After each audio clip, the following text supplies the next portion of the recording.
Hello, everyone. Welcome to the 80th episode of iBUG Today's iBUG Cafe.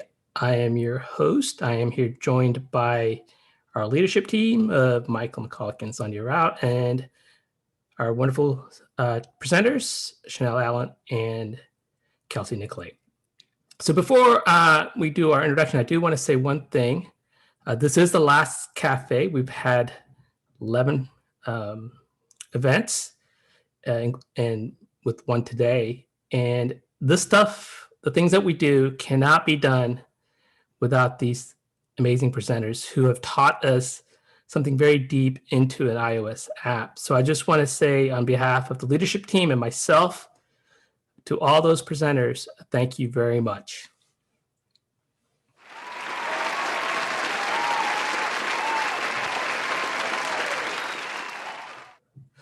All right, so before we start, we're gonna go through the housekeeping rules. This cafe is being recorded for our podcast as well as our YouTube channel. So I kindly ask that everyone stay muted until we open it up for you to be able to speak. Now, we're gonna do something a little bit different this time. We're gonna open the mics up for the Q&A once each session is completed. And when we do that, Sandhya will unmute everyone. And I kindly ask that you stay muted until you want to ask a question. And when you want to ask the question, go unmute. And then I ask everyone else to stay muted until we're completed the conversation, that we show courtesy to everyone when they're speaking. So let's talk about how we mute and unmute. If you're on an iPhone, your mute button is on the bottom left. If you're on the iPad, your mute button is on the top middle, and it's just a double tap to toggle back and forth. If you're on a Mac, it's Shift Command A. And if you are on a PC, you're going to do Alt A. And you can always use the space bar to push and talk. So push it down and you're unmuted. And when you're done, just release the space bar and then you'll go back on mute. And if you're using a landline, we're going to be using *6 to toggle back and forth. And please keep in mind, we don't use the raise hand feature. So just when we open it up, just state your name. I will call upon you. And when I call upon you, then you can make your comment. So today we're going to do our introduction. I've got an icebreaker question. The question is, if you have a password that is 11 characters long, but you only use numbers, no characters, no symbols, just no letters and no symbols. But if it's 11 characters long, how long will a hacker be able to access that password? That's the icebreaker question. We're going to go around and I'm going to kindly ask Sandhya to unmute. We're going to go ahead and have everyone introduce yourself. Tell us where you're from. And if you are a first-time caller to the iBUG Cafe, let us know how you found out about us. So remember, the password is, the icebreaker question is, if it's 11 characters long and it's using just numbers, how long will it take a hacker to hack into your password? So Sandhya, I kindly ask, go ahead and unmute and let's introduce ourselves. And I'll start. My name is Sree. I am from Virginia.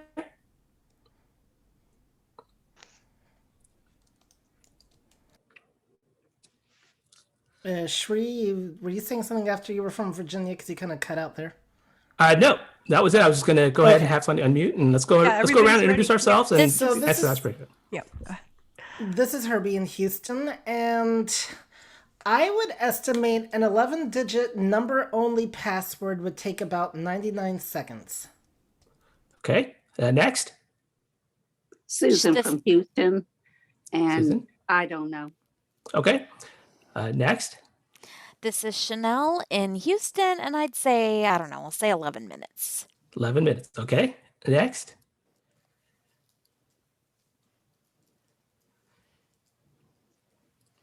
Hi, it's Jody from New Hampshire, Hey, and Jody. I would probably guess about 10 seconds.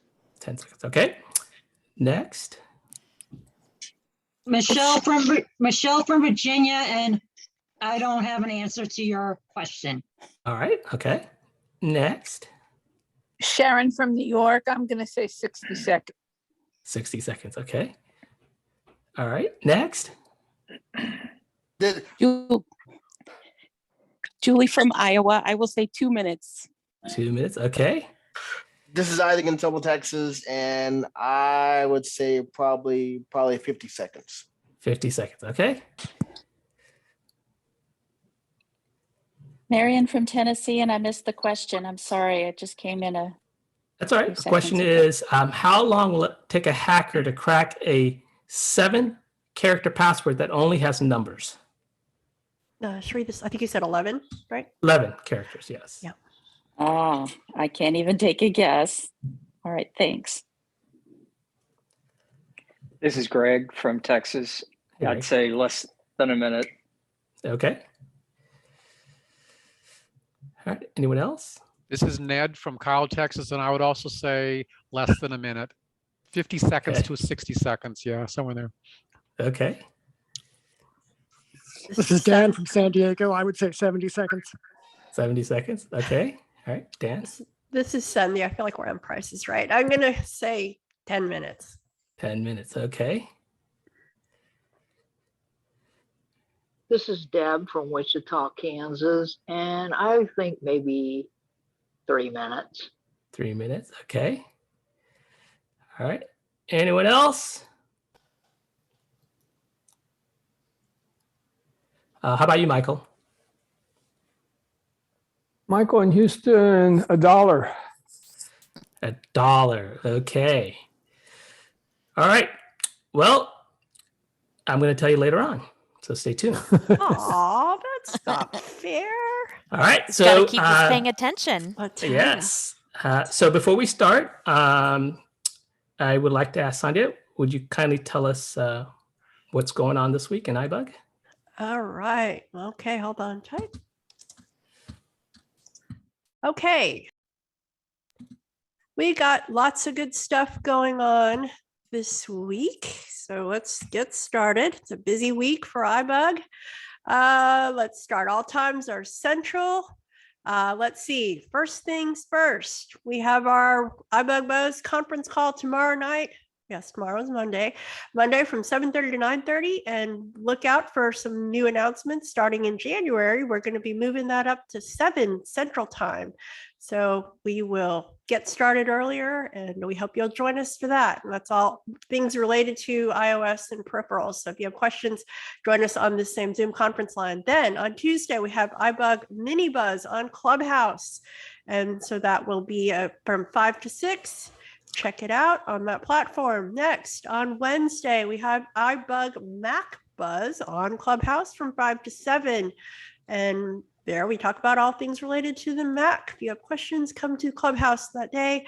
Then, it's a busy day Wednesday. Wednesday, we have iBUG Android Insight in the evening on Zoom. All things related to the Google platform and Alexa devices. You can ask all those questions on that platform.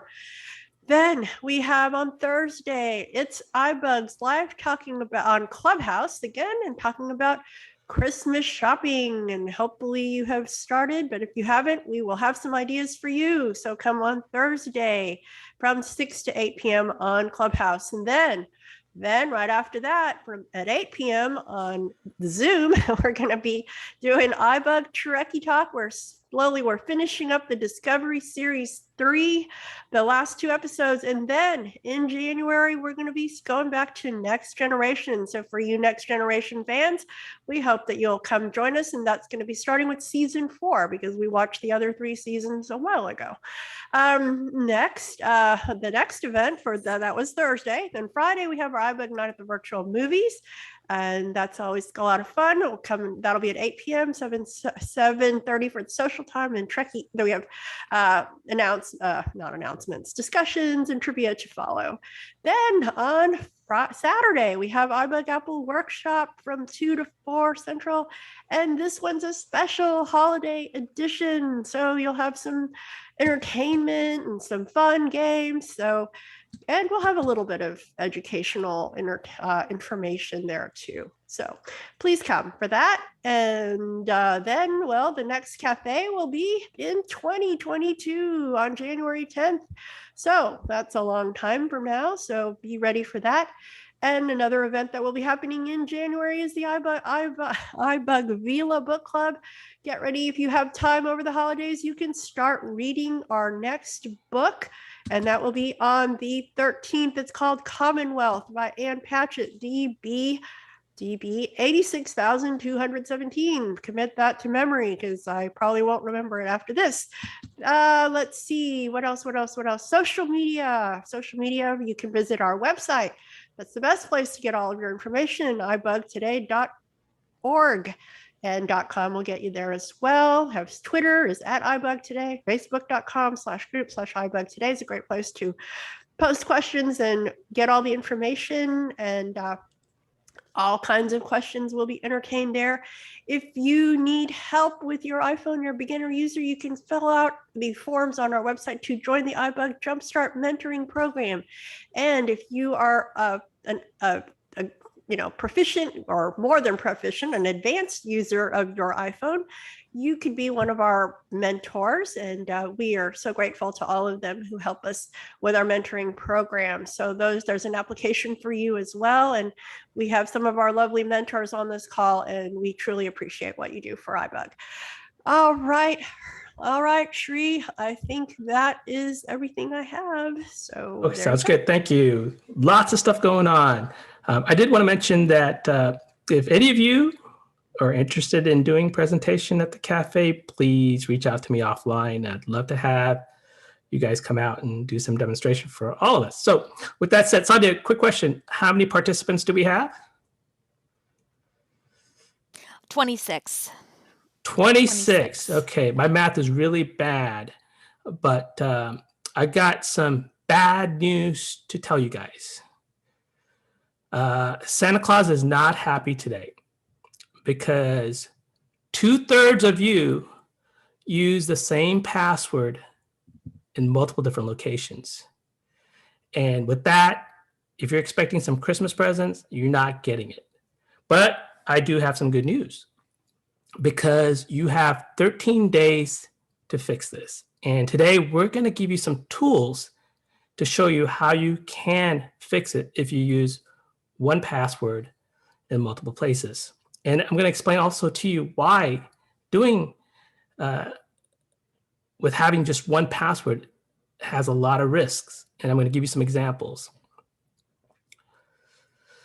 I can also tell you this is probably the most important cafe that I've ever been involved in, not only because what we're covering, but more importantly is I was a victim twice of being attacked by not having good passwords.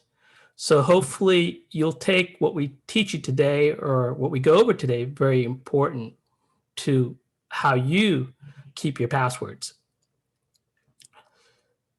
So the things I'm going to cover is I'm going to talk about data breaches and the different types of data breaches. I'm going to talk just a few of them.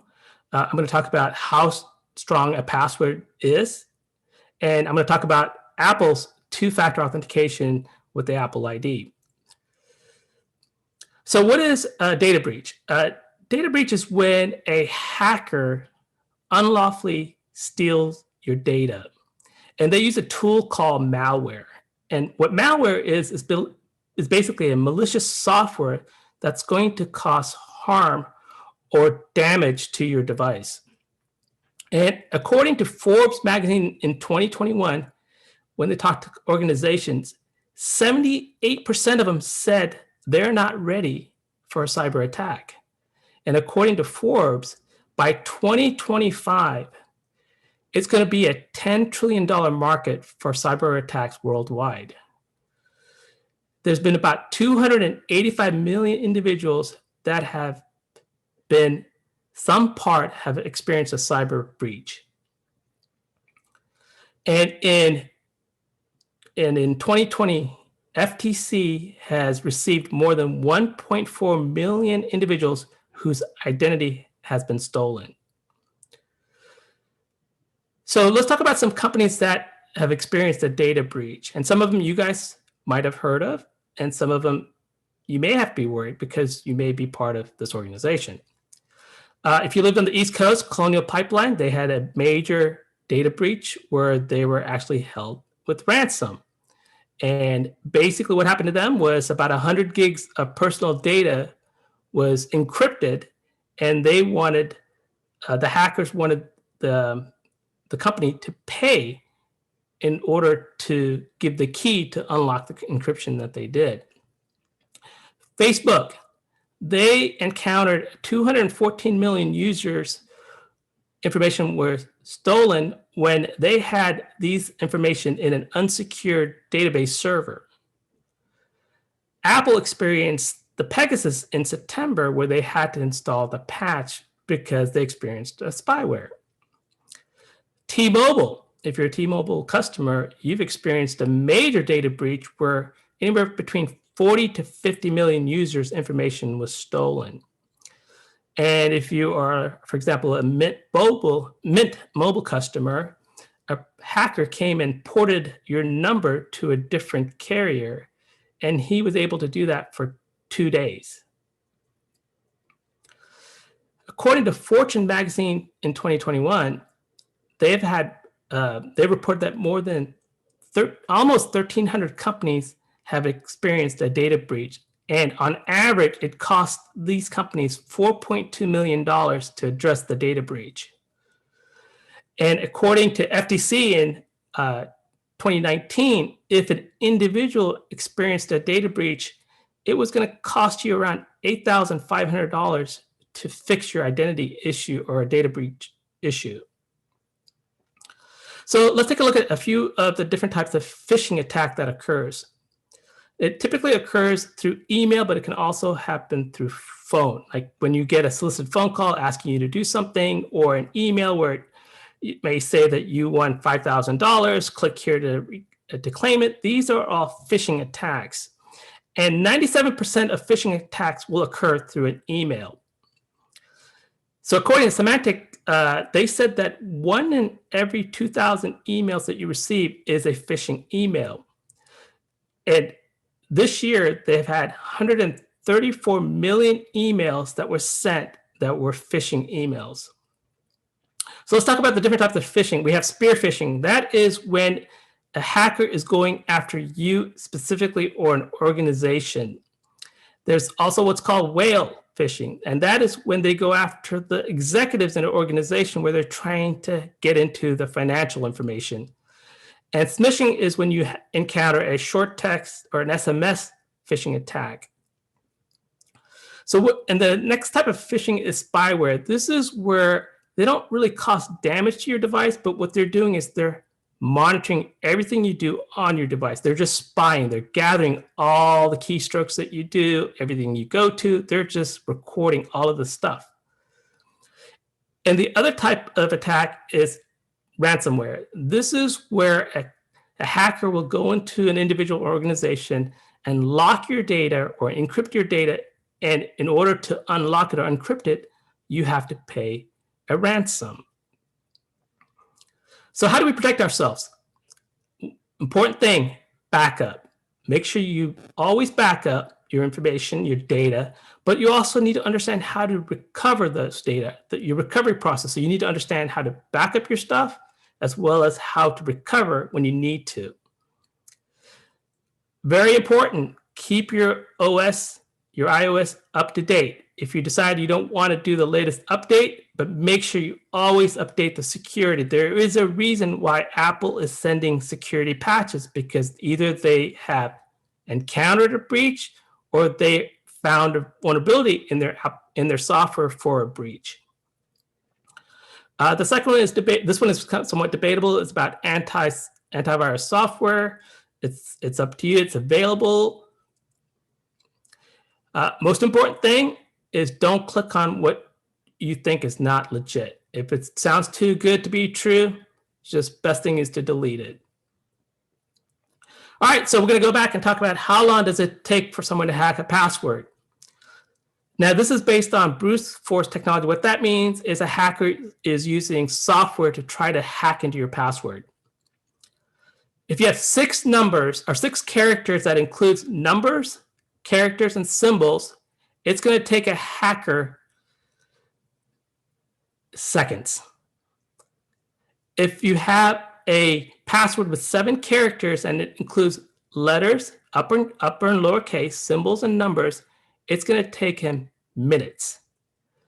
If you have a password that's 8 characters long with the same criteria as I mentioned before, it's going to take him hours. So my 11 characters that I mentioned to you guys, it takes a hacker 2 seconds to hack into a password with 11 characters that are just numbers.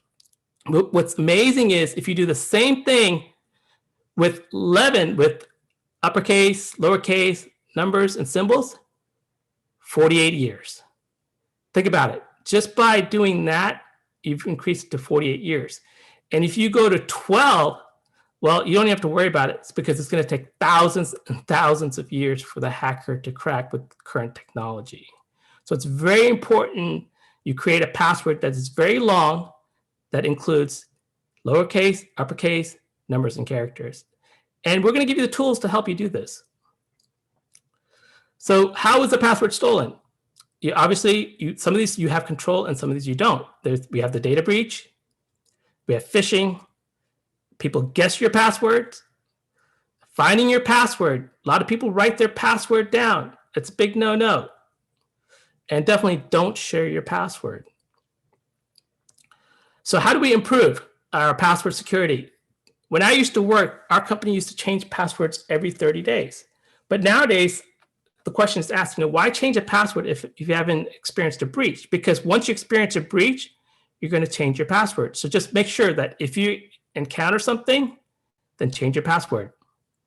Do not create a weak password. I went over the examples of how long it should be and told you how long it takes for someone to hack it. So make sure you don't create an easy password.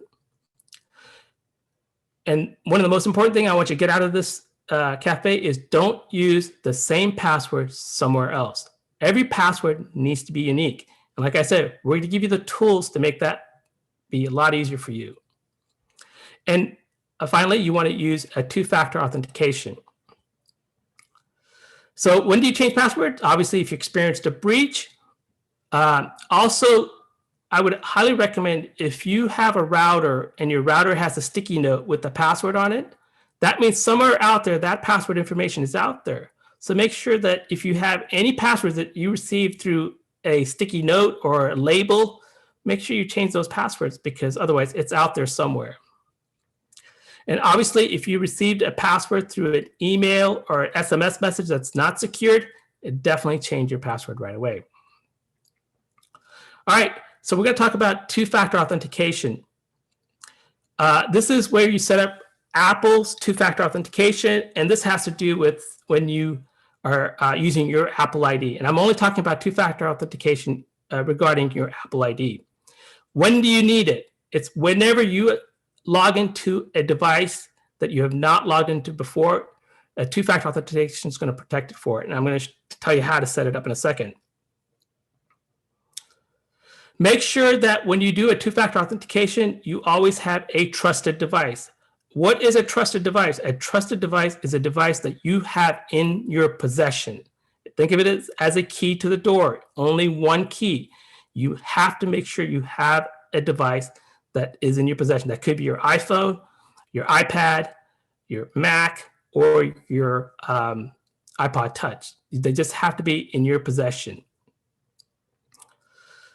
Okay, so I talked about, whenever you sign into a new device, if you set up a two-step factor authentication, you're going to get a notification. And with the device that you have in possession, you're going to authorize whether you allow it or not. So if someone tries to access your Apple ID password, which they could, but if you set up 2-factor authentication, you still have to allow that person to access your Apple ID.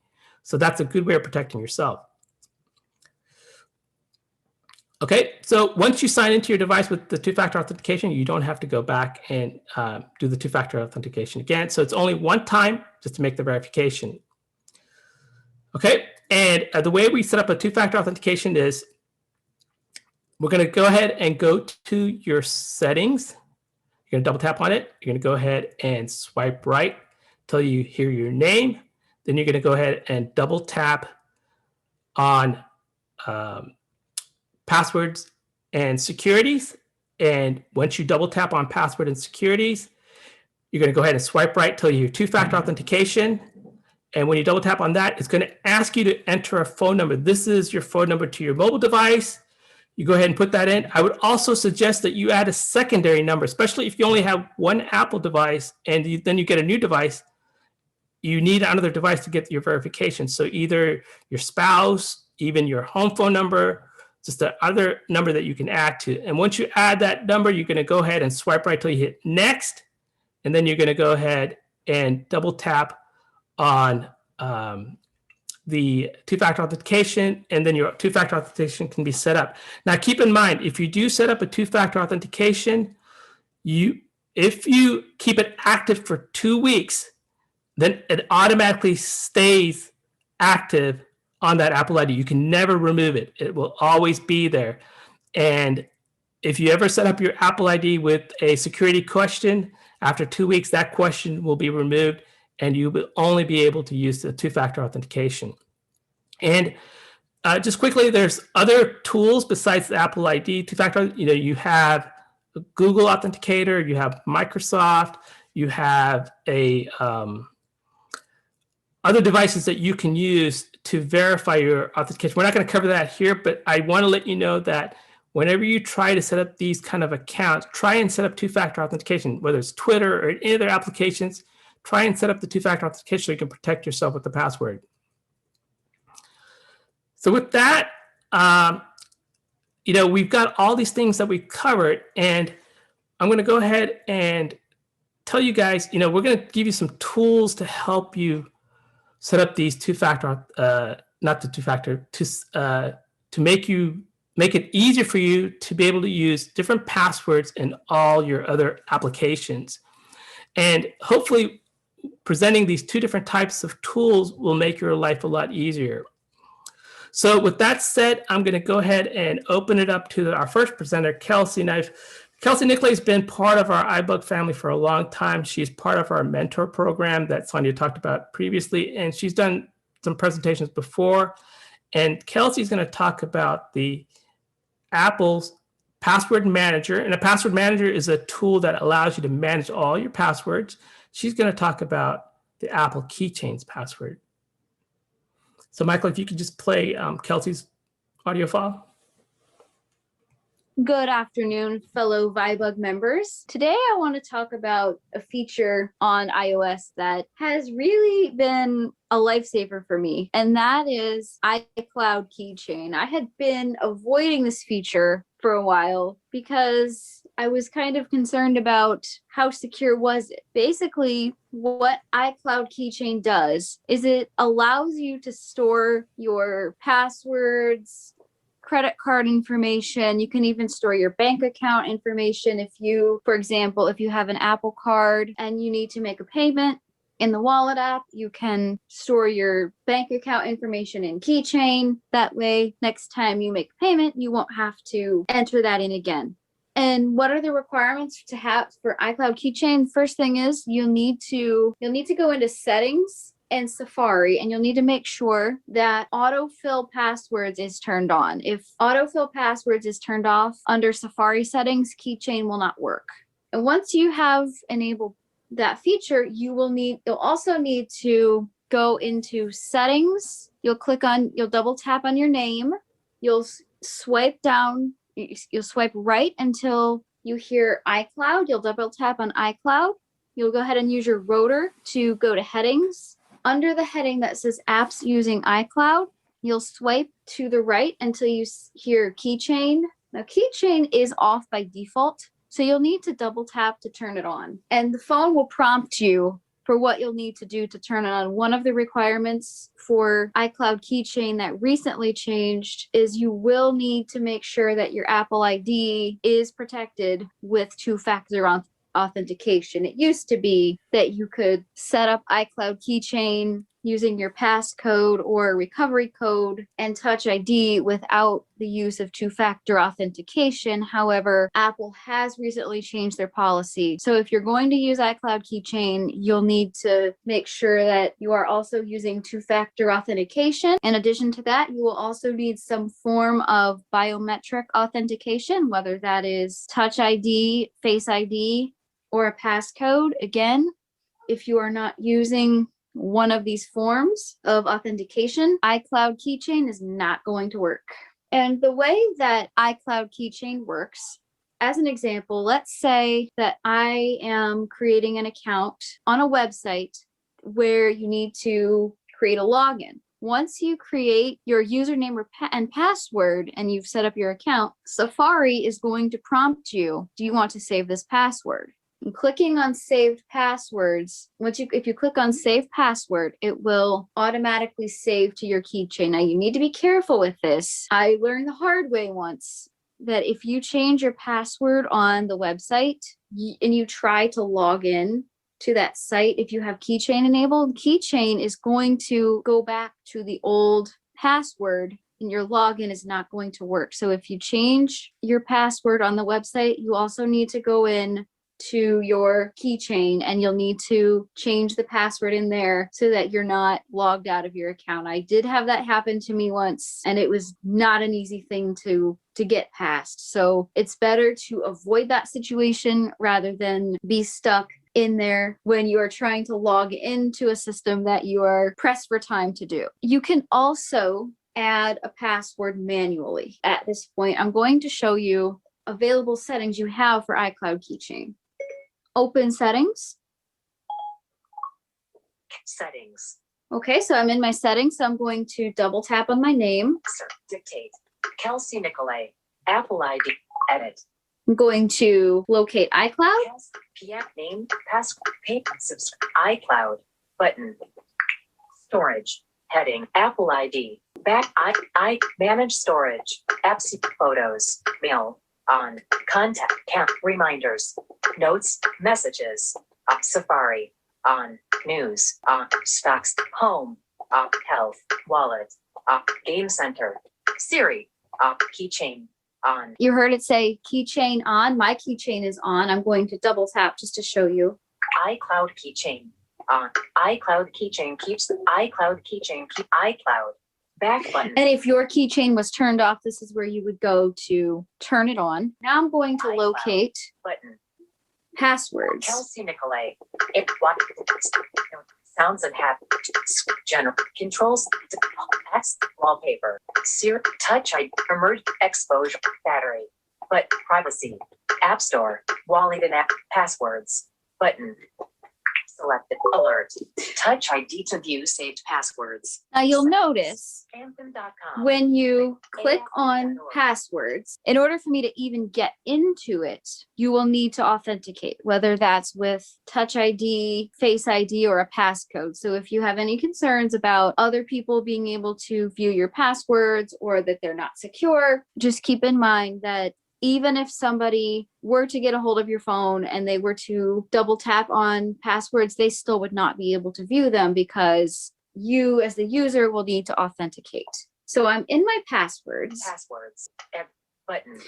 You heard it say add. This is where you would add a password. So if you have a login that you wish to enter in manually, you can do it this way. And one unique feature I discovered by accident with Keychain, if you have a Zoom meeting that you attend frequently, you can actually add that as a password within Keychain. What you would, in that situation, what you would do is you would put, I'll just show you. If you double tap on add, Is editing. Example.com. you'll come to a URL field. And this is where you enter in the website that you're trying to enter the login for. So if, for example, if you're adding a Zoom information to your keychain, you could put in, just as an example, I'm not going to actually add this, but I'm going to put in ibug.org for the URL. VIBUG period G. Username. User. Text field. Insertion point at end. In the username field, you would enter in the username for the site that you're trying to log into, or in this case, if you're wanting to add a Zoom meeting ID, you would enter in the meeting ID for the meeting that you are trying to add. And honestly, I don't know the iBUG meeting ID off the top of my head, so I'm not going to enter that in. I'll just make something up.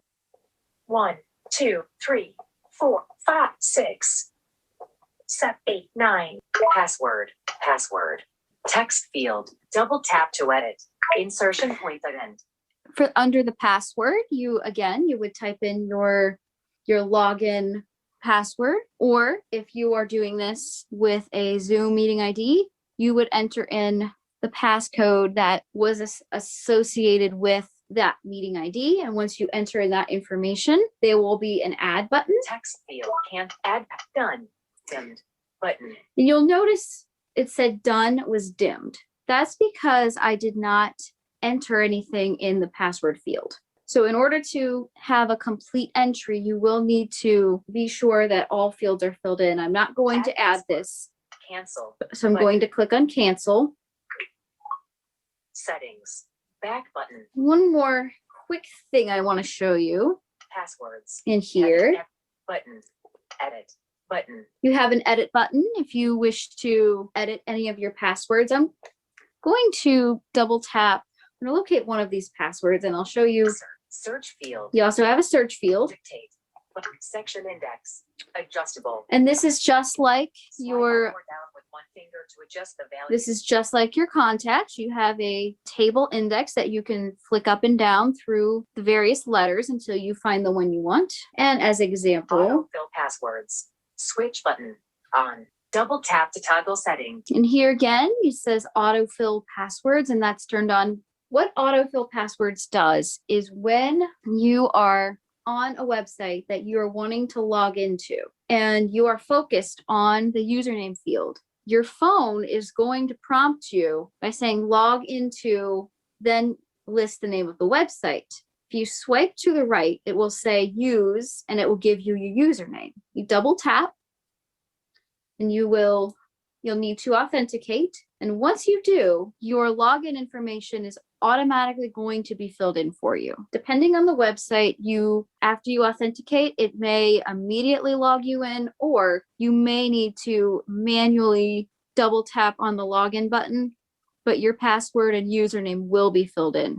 It just depends on the website and how it's set up as to how iCloud Keychain will behave. Autofill helps you sign in. Security recommendations. Apple.com, Live.com, and 19 more.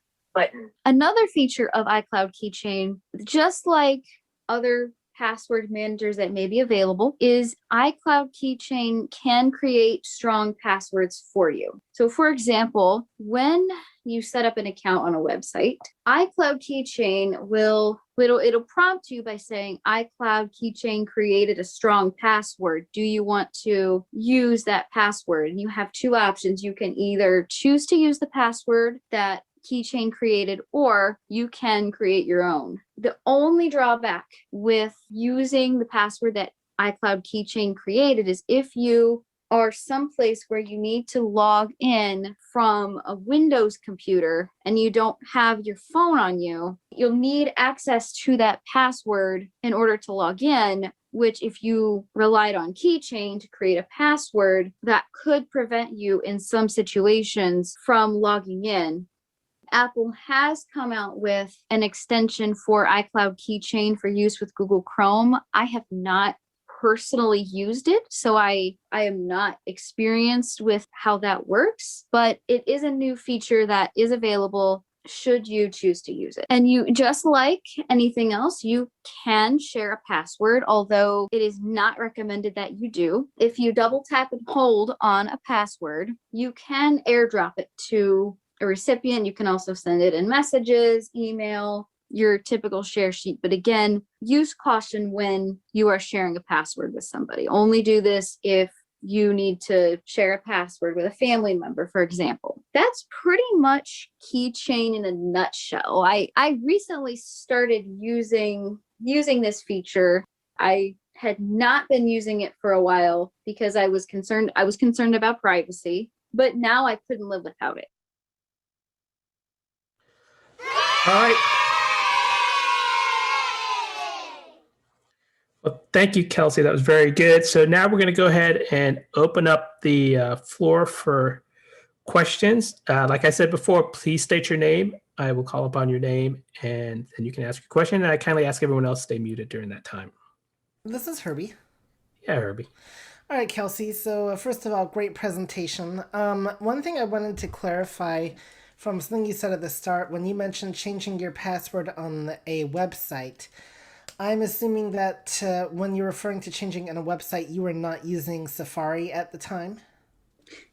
Yes, yes, if you change your website, or not if you, oh my gosh, if you change your password, let's say on a website in Safari, you'll also need to go into settings, passwords, you'll find that login, you'll double tap on that particular username and there'll be an edit button and you'll be able to change the password in there.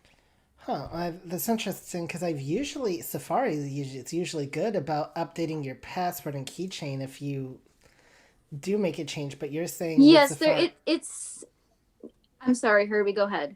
But you're saying it's not worked. That's not worked for you. No, that's fine. I found that it's hit or miss. Sometimes it will. Sometimes Safari will prompt me to update my password, and sometimes it won't. Okay. Any other people with questions? This is Chanelle. Susan. Oh. Yeah, Chanelle. So Kelsey, it was interesting. So sometimes when I get to that autofill, it's like I have to flick right to my letters and then, the pass or my first, and then I have to flick back to autofill for it to show. Have you ever had that happen? When you're in the passwords on your phone and you have that index, the table index, and then, autofill should be right, after that. Well, sometimes it isn't that way for me. I have to kind of flick forward and then back. So I was just That's interesting. I have not seen that now. Okay. It's possible that maybe the most recent update may have made some changes. I haven't updated yet, so I wouldn't necessarily know if the latest update maybe changed something that I wasn't aware of. But all right, I'll play around with that and see if I can reproduce that issue. That was a great presentation, though. Good job. All right, Susan, what's your question? Yes. I use Zoom for just for iBUG meetings and Sunday school classes like this morning. And I have the homepage in my contacts for those two. So you mentioned about putting it in passwords. Would it work by me copying and pasting the homepage in passwords and then type in the username? Because the homepage, like iBUG and my Sunday school class, the password, everything is together. However you want to word it, it's already there. So that's my question. Would it work? That's a great question. I am not sure about that. I haven't tried to do it that way.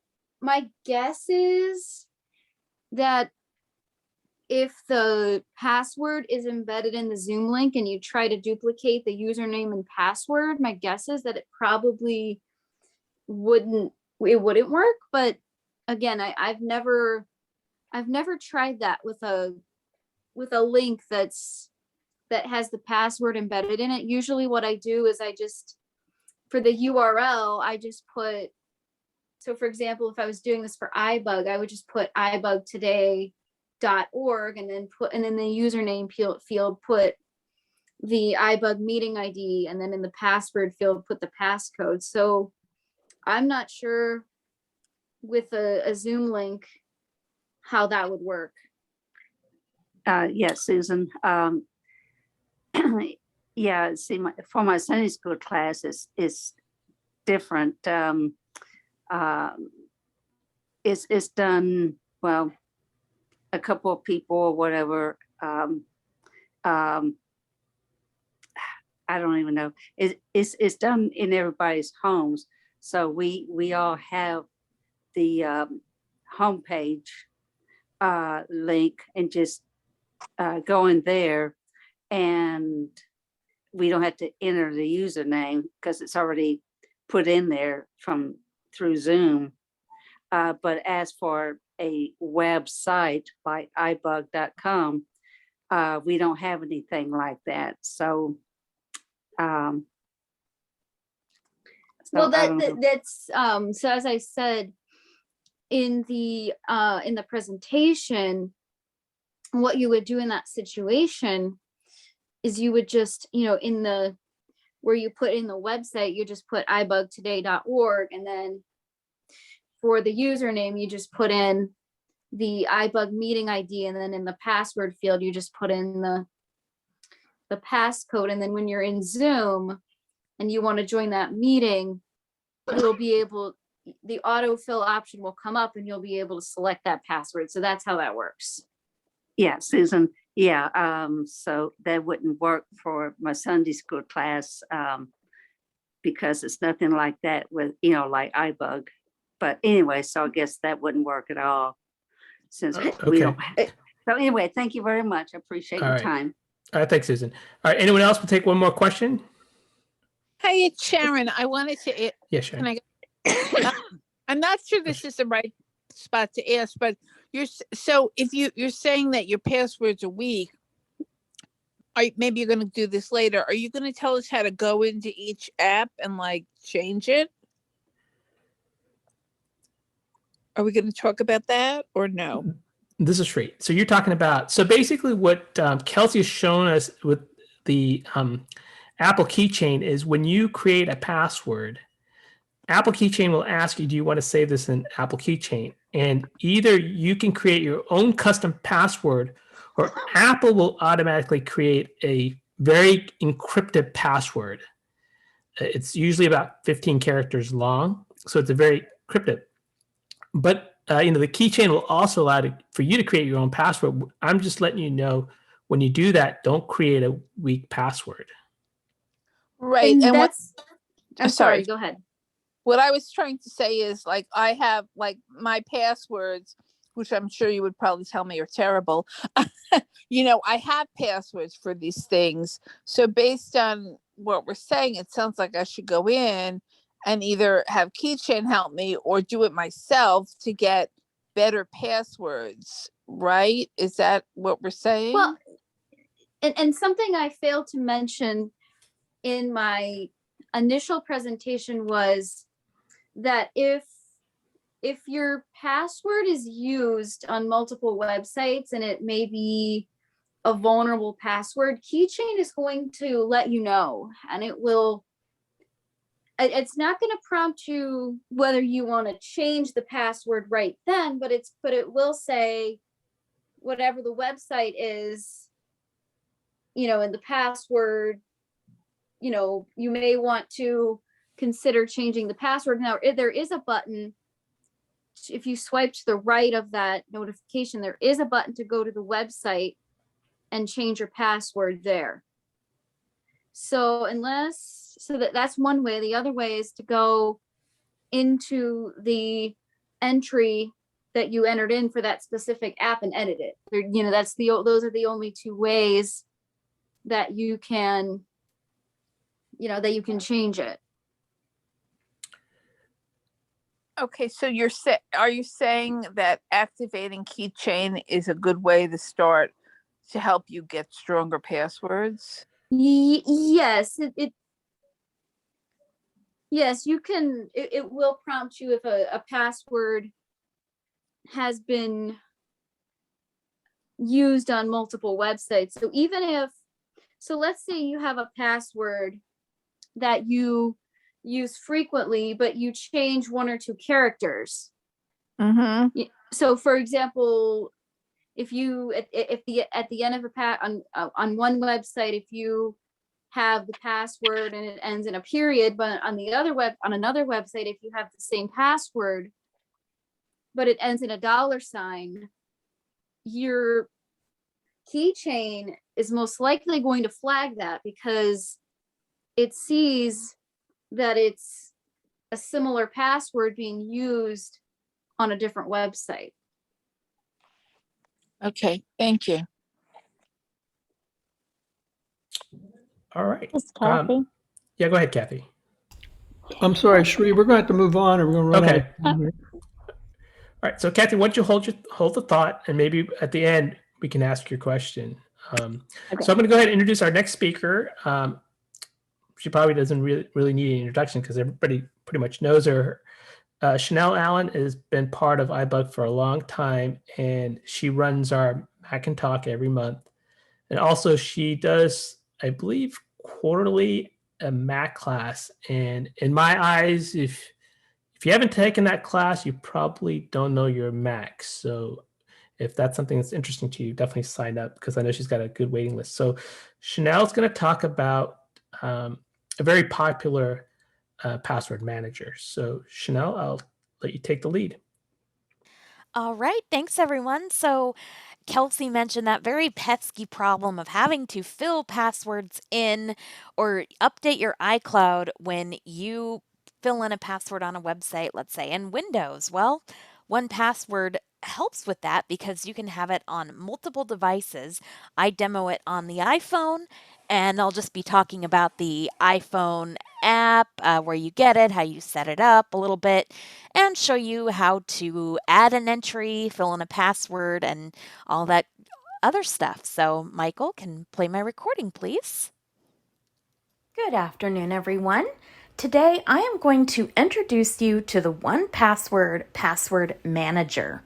There is an iOS app, but I would call 1Password more of a service that happens to support an iOS app. I think 1Password is best suited to computing devices like Macs and PCs, but it definitely is usable on the iPhone.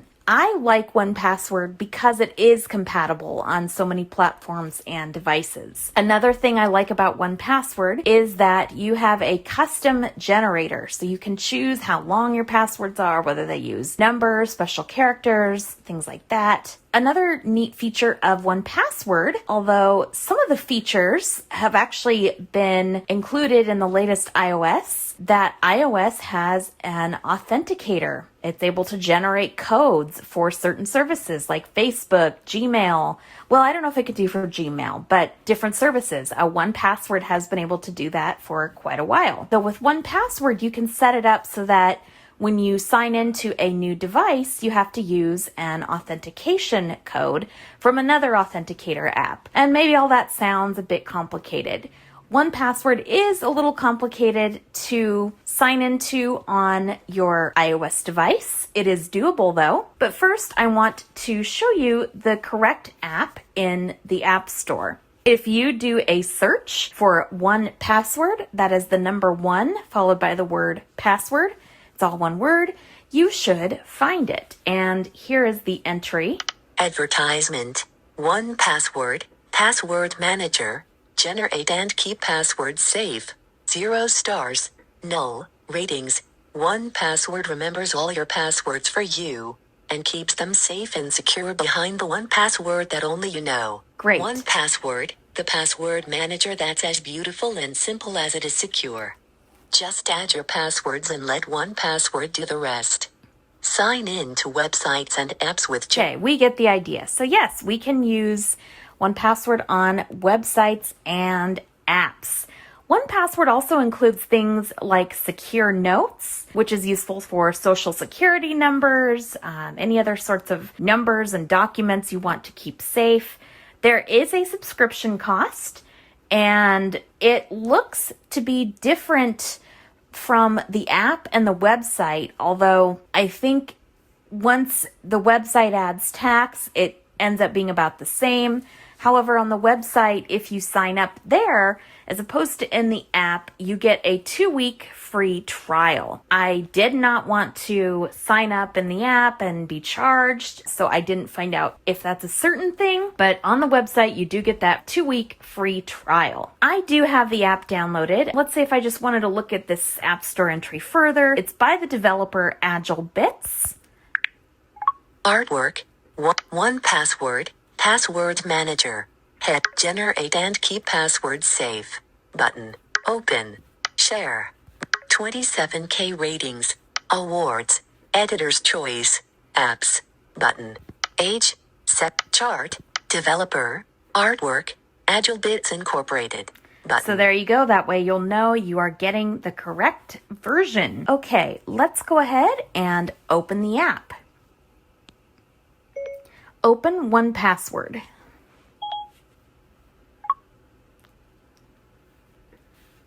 Alert. 1Password would like to send you notifications. Notifications may include alerts, sounds, and icon badges. Don't allow. This is Button. the usual notification prompt. 1. Welcome to.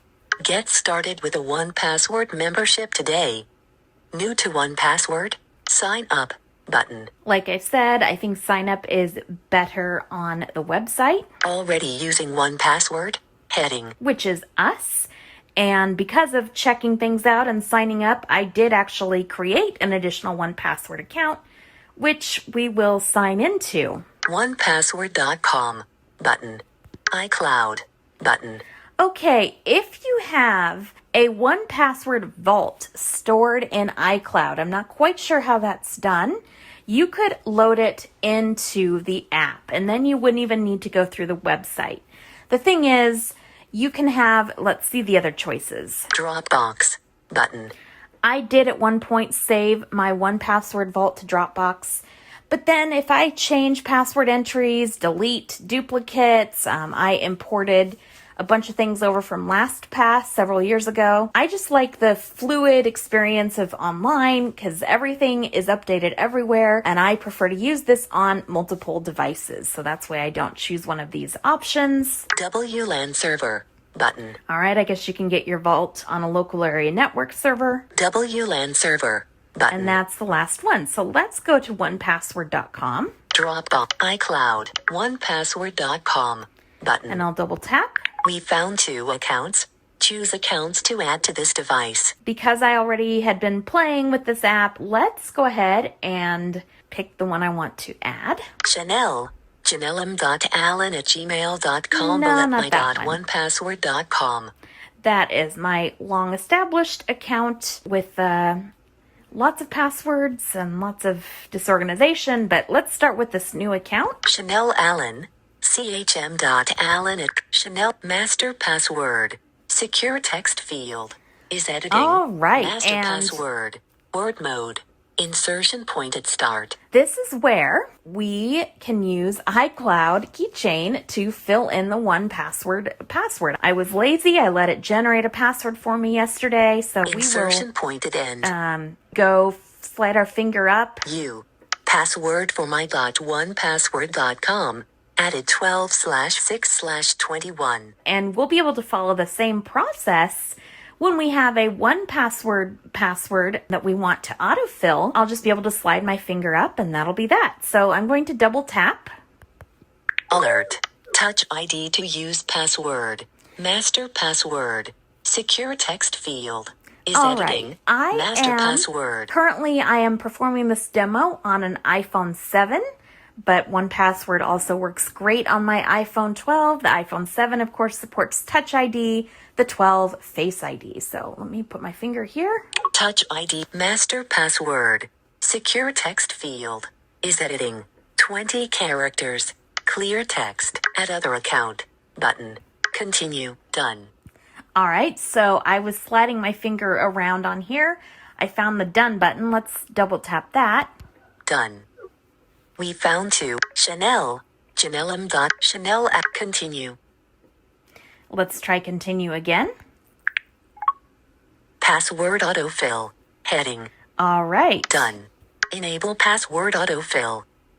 Get your 1Password information right to where you need it from the keyboard. Go to Settings app. This time, I was not asked for my 1Password safe key. That comes in either one of several places, a PDF file that is downloaded from the website, or you can find your 1Password key in the accounts section of 1Password on another device. And you can also use other devices. You can take your camera on the device where you'd like to install 1Password, point it toward this code on another device, and that will also enter your information directly. So there are a couple ways of doing this. Since I removed and then reinstalled the app, it looks like I didn't have to go through inputting my safe key. I do have it as a PDF and file, so I just plan to copy that little bit of info over. Tap Passwords and Accounts. Tap Autofill Passwords. Turn on Autofill. All right. Select 1Password. Select 1Password. So that's what we need to do. Turn on Autofill. I am going to open password settings. And I had a little bit of trouble finding autofill the other day, but now I know where it's at. So anyway, let's do this. Open passwords settings. Alert. Touch ID to settings. There we go. And let's go to the top with a 4-finger single tap at the top of the screen. Settings. Back button. Passwords. Heading. Add. Edit. Search. Dictate. Section index. Adjustable. Just for everyone's reference, what confused me here is it went immediately to the section index, and I kept flicking right and flicking, but if we flick left... Dictate. Search. Edit. Add. Password. Settings. Add. Edit. Search. Section in ACB. Amazon. ACB. Okay. Security recommendations. There we go. Twitter.com and one more. Button. So what we had to do was actually flick right to get to the first entry and then flick left. So go figure. I have encountered this on the iPhone 7 and the iPhone 12 Pro, so it must be a little bit of a bug. Let's find autofill. I'm going to flick left. Autofill helps you sign into apps and websites. Great. Autofill passwords. Button. I'll double tap with one finger. Autofill passwords. On. Perfect. Allow filling from. Heading. Selected. iCloud Keychain. 1Password. And I'll double tap. So enter master password. Secure text field. Is editing. Master password. Word mode. Insertion pointed stop. Unlock. Button. Word mode.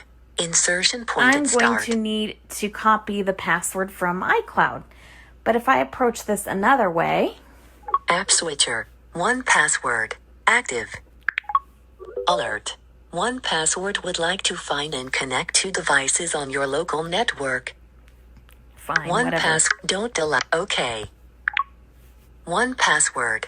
Master password.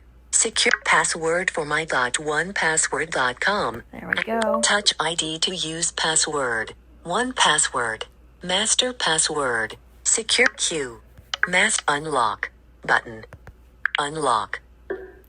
Get your 1Password information right to where you need it. Go to Settings app. Tap Password. Tap Turn. Select 1Password autofill. Heading. Done. Button. Use your fingerprint. There we go. This will help. You should enable Touch ID. It makes using 1Password incredibly convenient.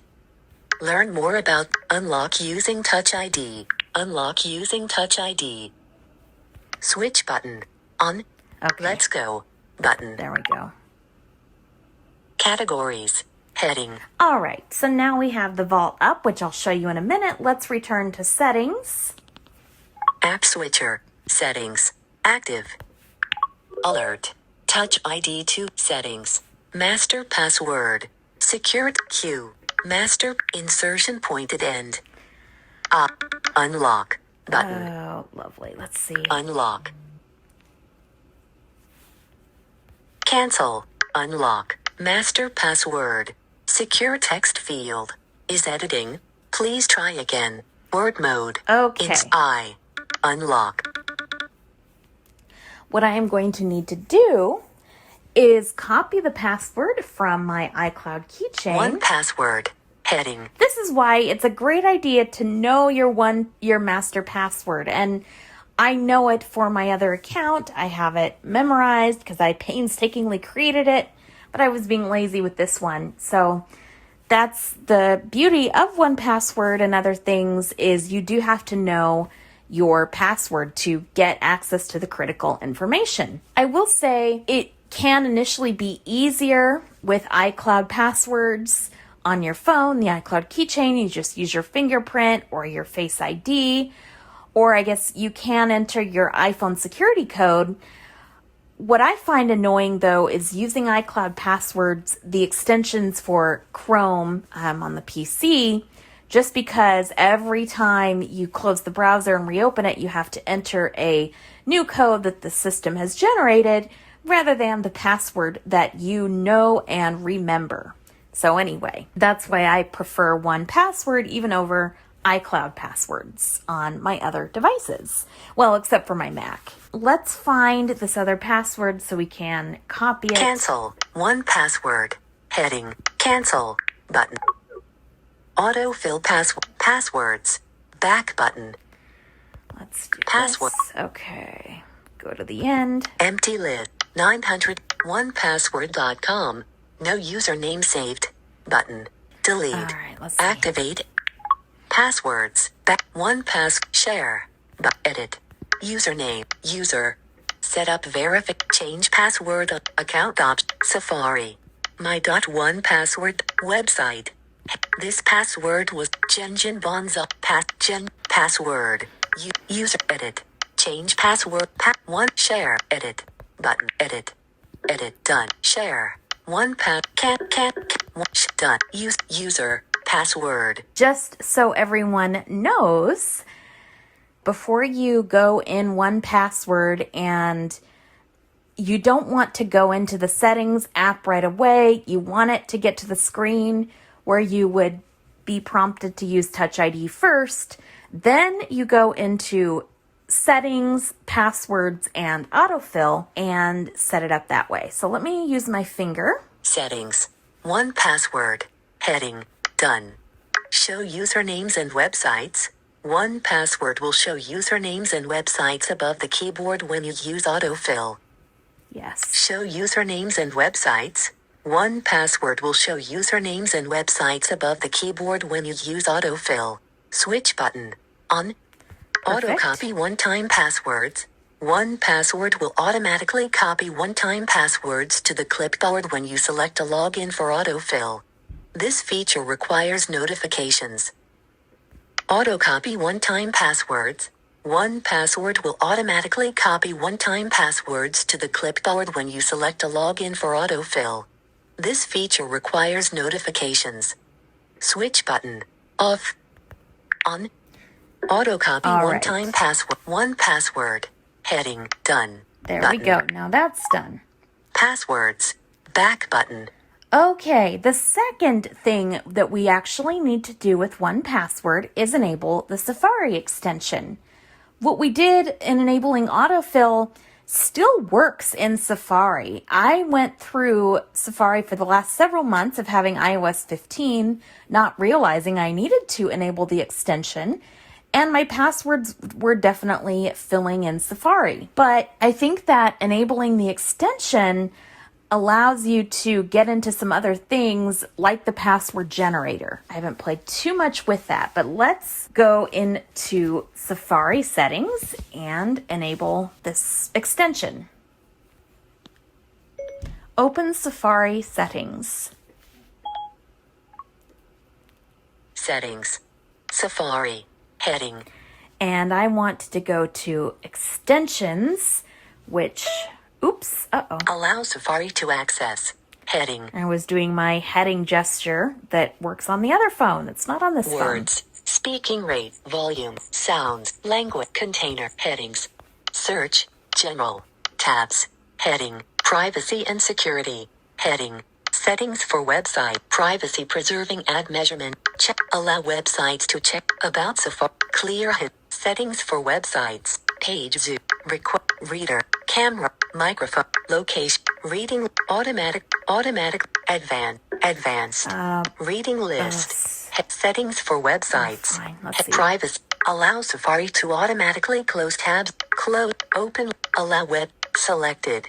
Single. Tabs. Downloads. Extension. Block pop-ups. All right. On. So my apologies. The extensions is actually under General the heading. general heading. So, Autofill. Favorite. Autofill. Button. and the autofill is just for credit cards and your contact info, which 1Password can also fill. Favorites. Favorite. Block extensions. Button. So here we go to this extensions button, double tap. Allow these extensions. Heading. 1Password. On. Button. Good, it's on. If I double tap, I should be able to get some additional settings for this extension. App. 1Password. Description. Harness the power of 1Password in Safari. Easily sign into sites, generate passwords, and store sensitive data. Dimmed.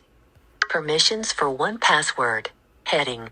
This extension can read and alter web pages you visit and see your browsing history on all websites. This includes sensitive information from web pages, including passwords, phone numbers, and credit cards. Dimmed. 1Password. Allow. Button. 1Password.com. Allow. Button. I think all of these were actually set to ask. As I said yesterday, I was installing the app on this phone and went through all of these. In my other phone, I wasn't even instructed to come in to this extensions area of Safari. I followed the instructions on the website, which mentioned going to any website, finding the extensions button, and then 1Password in the address bar, and allowing it on all sites. That's the gist of the directions, at least. 1Password. EU. Allow. Other websites. Allow. Button. Good. Other websites. And if you wanted to change that, you would just double tap, and the other choices are ask and deny.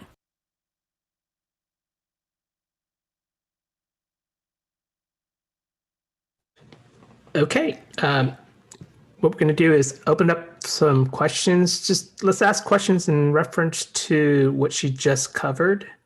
If you have any questions, just state your name. If I might just summarize real briefly there, some of the things weren't quite taken out and edited up, but basically I had to go into 1Password and enable the extension in Safari. I was enabling autofill. It probably would have helped if I had gone through the 1Password, exited, gone to done before I went into autofill or whatever I did in the settings. So anyway, does anyone have any questions? This is Dan with a question. Yes, Dan. Okay, about 1Password. Apparently, when you set it up, the person would have to put in all of the passwords for your different accounts into 1Password as part of the setup procedure. Is that correct? I think that you could do it that way, or as you go to websites, it would offer to save those, once you entered it. I just chose later on, my demo goes over how to add something manually, because the iOS 15 Safari extension is a bit different than what I'm used to with the thing when it didn't have an extension, but it will prompt you, if it sees that you are trying to fill out a website, it will prompt you to save that. Okay, so what is the purpose of the Safari extension with regard to 1Password? What does it really do? So it's the new thing. It automatically comes up when you are trying to fill in the passwords. I think one of the things I've noticed, the Safari extension, you can generate passwords directly in Safari instead of having to go into the 1Password app to generate them and then copy them over. So it just kind of enhances the app, but it still needs a bit of work because sometimes it'll just pop up and you have to kind of get used to how it works. It just pops up right in the middle of a site. I was trying to, well, later on I show about editing Bookshare, but it still works. And I guess for me on the phone, I don't really go and create accounts or sign up. Maybe I do, but the most of my web browsing is done on the computer, and so or the major web browsing. And so if I am accessing a site on the iPhone, I'm rarely creating an account. I'm just logging in. And that aspect is very easy on the iPhone. This is Sandhya. Yes, Sandhya. Yeah. So this is a really fundamental question. I've probably asked this before, but okay. So you set this up, and then suppose you go to like another computer or something, and then that's my question. How would you log into some, on something else where it's not your device, or, sometimes you use somebody else's phone or somebody else's, or you're at work. I don't know. I'm just trying to, that's my one thing. That doesn't happen very often, but Right. Like what then? So you could go to the onepassword.com website and log in there. It's been a while. I can verify for you what happens, but I think that you could get access to your vault on that site. Oh, okay. Well, that's great. That's what I wanted to know. Thank you. Yep. All right. Anybody else have any questions? If not, we'll go to our second part of our presentation. This is Dan with another final quick question. Sure. Quick question. Go ahead, Dan. What do you mean by a vault regarding 1Password? What does that mean? So a vault is think of a vault as a cabinet or whatever, that it contains all your passwords. And in that vault is various categories. So it has, different drawers for, maybe it's a social security card or a driver's license or a log, a website or an email account. Those are all categories stored in a vault. And you can create separate vaults if you wanted to, just a purely local vault that only stayed on one computer or one device versus having a vault on the onepassword.com website. So it's like multiple desks in a room or something. You could, yeah. Can you create a vault in the app on the iPhone in 1Password? Yes, I believe you can. Okay. All right. Why don't we go ahead and start the second part of our presentation, Michael? Now that we have configured the 1Password extension for Safari and Autofill, it's time to take a look at the 1Password app itself. I'm going to add an entry in the app. We will go to a website, log in, and then update the password on that website and see if we can't get 1Password to suggest a password, bring a password generator, and then update its entry. Enter alert. Touch ID for 1Password. Switch vault button. Okay, the other day when I opened the 1Password app, I also had to enter my master password. I think that was just a fluke, but be aware it may ask you for that from time to time. Also, whenever you are using the Safari extension for the first time, you will need to enter your master password. Let's take a look at the tabs on the bottom. Tab bar. Favorites. Tab. 1 of 4. Selected. Categories. Tags. Tab. Settings. Tab. 4 of 4. And perhaps we should look at settings first, but I am going to go to categories. We'll look around at what's there, and then I'm going to add an item, and then maybe we'll go on to settings. Favorites. Selected. Categories. Tab. Okay, categories 2 of 4. is selected. I find this interface to be, for categories, a bit cluttered. Switch vault button. It's pretty easy if you're just flicking through. I have a switch vault button up here because I'm logged in currently to 1Password with 2 accounts. One, the account I just created, and the other, my more extensive account with lots of different things in it. Actually, for the purposes of this demo, Why don't we go into the Switch Vault and I will log into the other accounts. You can see all the different categories. Switch Vault. Edit. Vaults. Close. All Vault. Chanelle Allen. Personal. New Vault. Chanelle. Personal. I'm not quite sure what the difference between Chanelle and personal is, but I'm assuming it's the same thing. Let's just double tap. Switch Vault. Button. And there we go. Now I'm going to flick right. Categories. Heading. Add new item. Select all. Move. Copy. Dim. Archive. Dim. Delete. Dimmed. Done. Search. All items. 241. Button. Logins. 183. Button. Secure notes. 2. Button. Now, I thought secure notes did include social security numbers, driver's license, a whole bunch of other things, but those have separate categories. Credit cards. 2. Identities. 1. Passwords. 47. Button. The difference between logins and passwords, I've discovered, is when you go to add or edit a login, you have both a username and password field. When you go to edit a password, you just have a password field. Both contain info for the websites, and then you can give it a name. But login includes the username, password doesn't. So I don't know why you couldn't just combine it all into one and leave the password blank. Email accounts. 2. Social security numbers. 1. Wireless routers. 3. Archive. 22. Button. I have not explored archive. I actually earlier attempted to delete an item. It deleted and then it wasn't anywhere to be found. So I'm not sure what archive. In my other account, there's nothing in archive. In this account, there's 22 items. And I have done a bit of cleanup of 1Password since, well, a few days ago. So Tab bar. Favorites.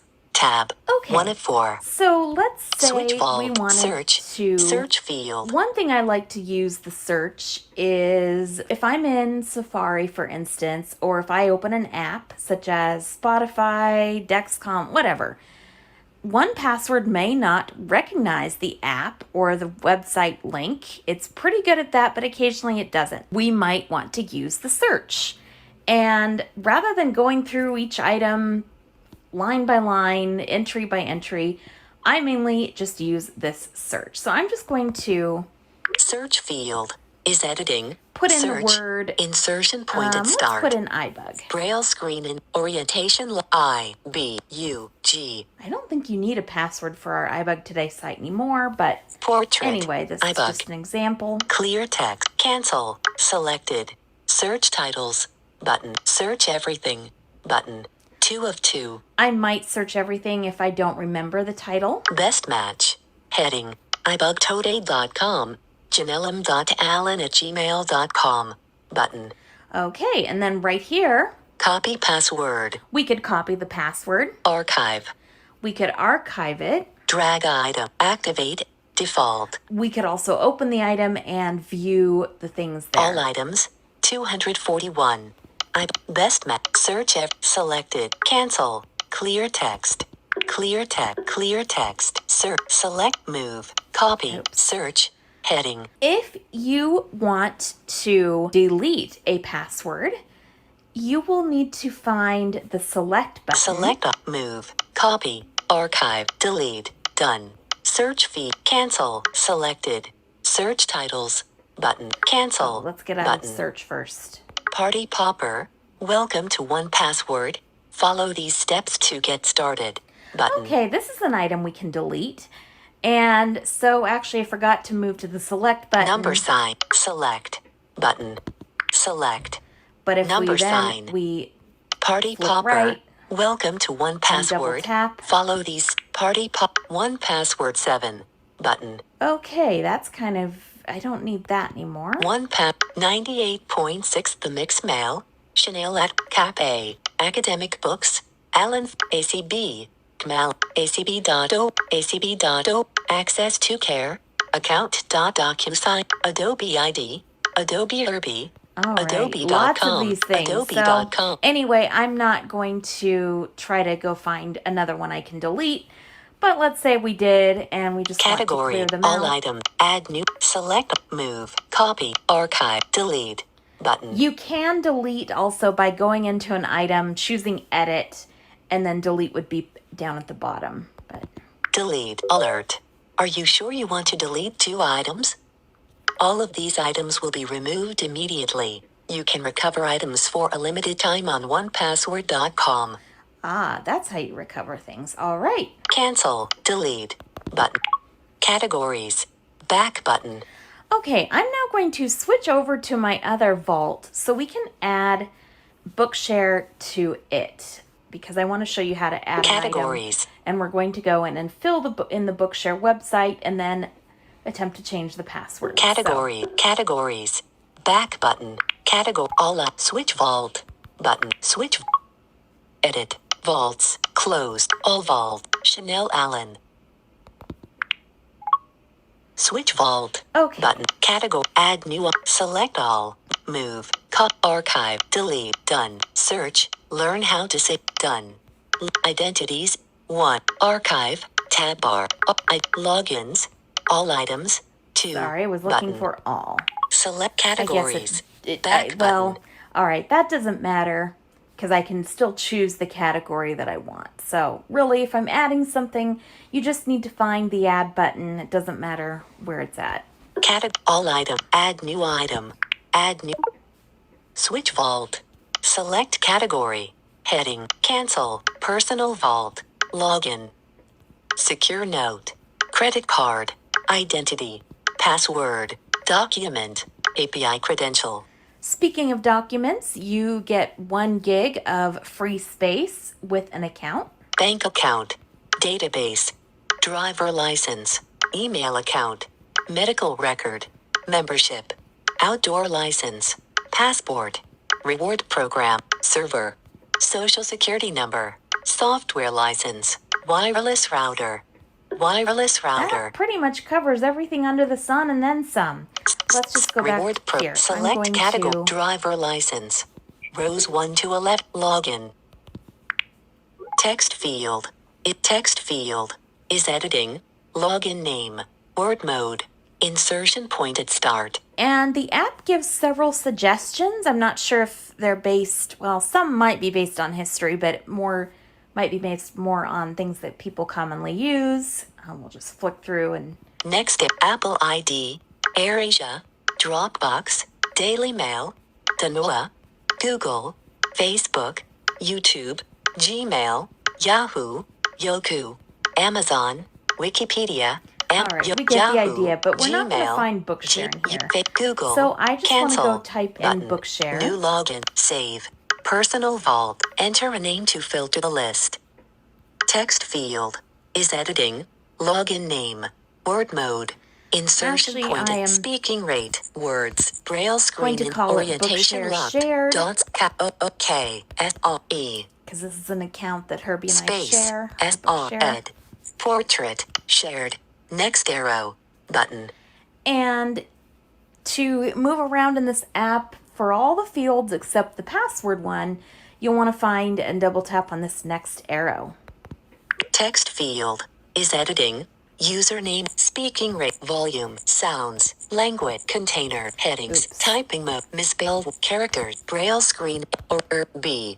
Dots 1 2 5 8 L on at G A M. Portrait, Herbie.Allen at G home, Herbie.Allen at Gmail. Next arrow, button. There we go. Okay. Secure text field, is editing, password, word mode. Secure text field. Oh, that's right. So to get to the next field, once you're in the password, you need to double tap on the next or select the next button in the lower right hand corner. Next text field, is editing, https://www.example.com, word mode. All right. Insertion point at start. And I have a URL here. I'm going to... Insertion point at end. Delete. All right, I guess there was, so let's speaking just put rate, in... words, braille screen, HTTP, cc.street. http appcc hppcc http cc / www period booksorg. Actually, I don't know if it's HTTP or HTTPS for Bookshare. This is the one disadvantage with not filling it in the site directly. Portrait. But we'll just see what HTTP happens. text field Q. Text field is editing. Next. Logins. Back button. When we entered the URL, we also had to find the next button in the lower right-hand corner, and it's taken us back to logins. So password, conceal, user, vulnerability alert, unsecured website. Yeah, I have seen Bookshare in my unsecured websites before. That may or may not mean anything. I do not have any credit card info, or at least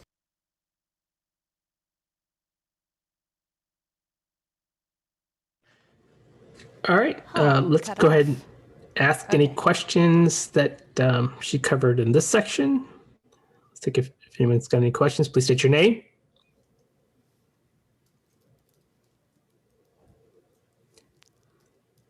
Is this Chris? Yeah, Chris. Hey, Chanelle. We have a password manager, and I find ours to be just very confusing. So I rarely use it.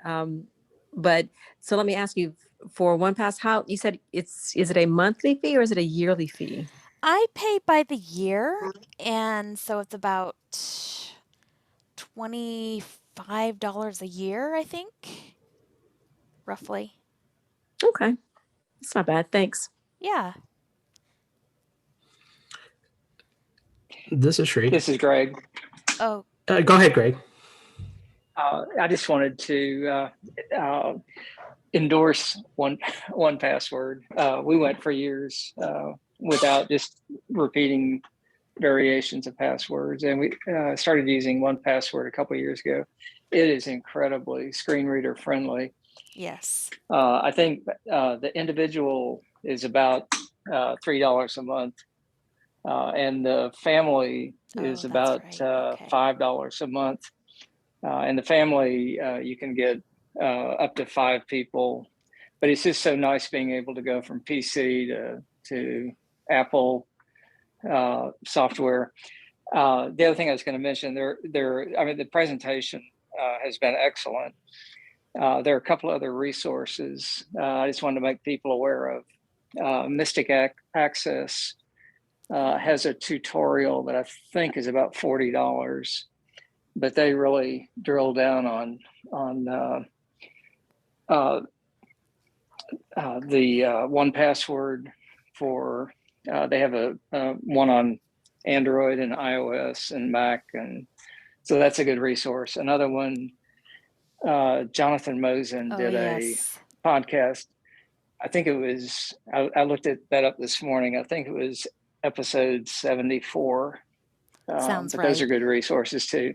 But excellent job. Thank you. Well, I think part of it is just trying to get acquainted with the 1Password iPhone app because, like I said, I mainly use it in Safari, and so you're seeing me. I took several takes, but trying to get acquainted with it and trying to explain it and all that. But thank you very much, and thanks for mentioning those resources. It's Kathy. Sree. Go ahead, Sorry, Kathy. Chanelle. Go ahead, Kathy. Well, my question is, so it all seems kind of confusing, but yes, my understanding, I guess my main question is, if somebody steals your phone, what's to stop them from getting into your vault? I mean, or all your stuff would be opened in one place. I mean, I guess my question is also for the Apple. They'd need my face to get in first. Okay, and or my passcode. I do have an iPhone passcode that is like 13 characters or something. I forgot. So they would need access to those. Also, on the website, that's a great thing I should check into. But I think I have seen a suspend account or I'd have to check into that. But they would need. Yeah, what? But the first barrier would be getting into my phone. That would be the first barrier. Okay.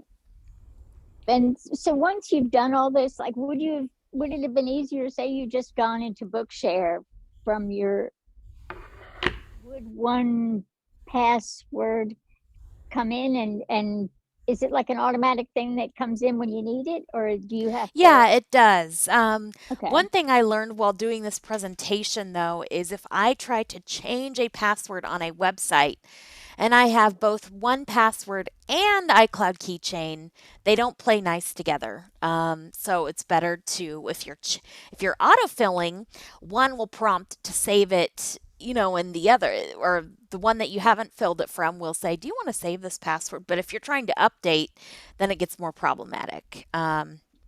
So yeah, I was actually trying to add it in Safari, and I was just getting frustrated with the extension coming up and its fields, and I don't know, I can't remember what was bothering me. I tried so many different things, but it was just easier to demo how to add it in the app. That's what it came down to. This is Herbie with a quick comment. Go ahead, Herbie.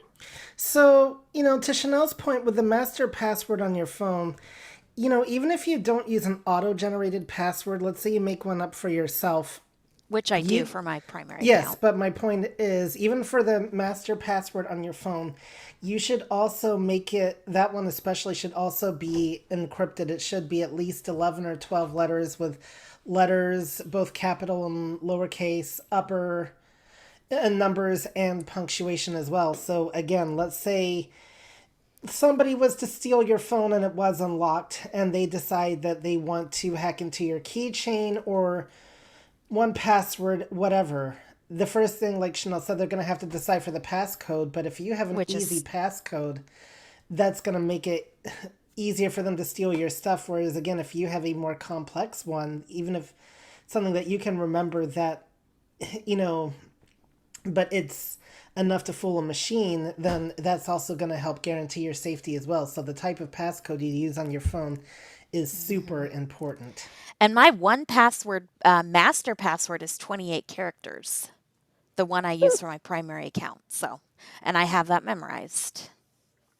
So. All right, why don't we continue with the next one? All right. So Michael, why don't you go ahead and start the third one? Okay, so we probably only have time for one of those. So I don't know, Chanelle, which one you think's most important? Well, why don't we do where the third one's kind of messed up. So why don't we do where I go through the settings? Unless you think, Herbie, we should do the other one. I'd go through the settings. All right, let's do that one. So Chanelle, just what would be beneficial for the end user? Would it be better to do the third or the fourth? Maybe the fourth. Okay. And then maybe you can explain it. Yeah, I can explain All right. I can, because I forgot to give a bit of an explanation in the third one too. I was so focused on trying to get it to, so yeah, that's fine. Okay. We can ask questions at the end. So. Yep. All right, Michael, thank you. Okay, here's the fourth one. It's about 13 minutes. Before we get out of the 1Password app, Search I want field to take a look is at clear settings. tab. Cancel And switch vault. We will button. Tab bar settings. do that tab, by going to the 4 of bottom 4. right tab and double tapping. And let's take a look. Switch vault settings heading accounts button. In this accounts, we'll double tap that. Sign in to your 1Password account. If you have a 1Password account, you can add it here. Add existing account button. Your accounts heading Chanelle Allen. Chanelle So Allen. it has both accounts. If I wanted to go into this Comcast account, for example. Chanelle accounts back Chanelle Allen. Head Chanelle Allen. Chanelle Allen. Sign in address concealed text.